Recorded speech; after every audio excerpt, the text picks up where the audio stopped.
UFC oktagonida ikki xil energiya to'qnash keladi.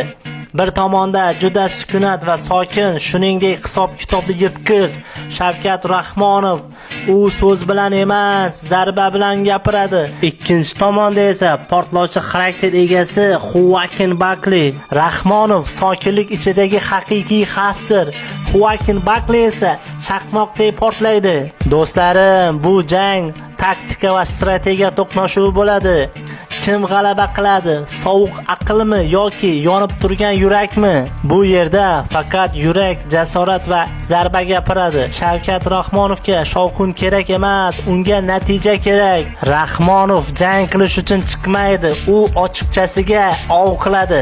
Ammo qarshi tomonda portlovchi yovvoyi energiya Joaquin Buckley, u portlovchi bomba, u oktagonda nafratni kuchga aylantiradigan fenomenal jangchi.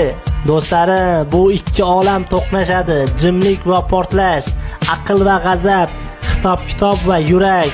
Bu jangda kim g'alaba qozonadi? Tinchlikdagi xavfmi yoki g'azabdagi olovmi? Do'stlarim, bu faqat jang emas, bu bir tarixdir.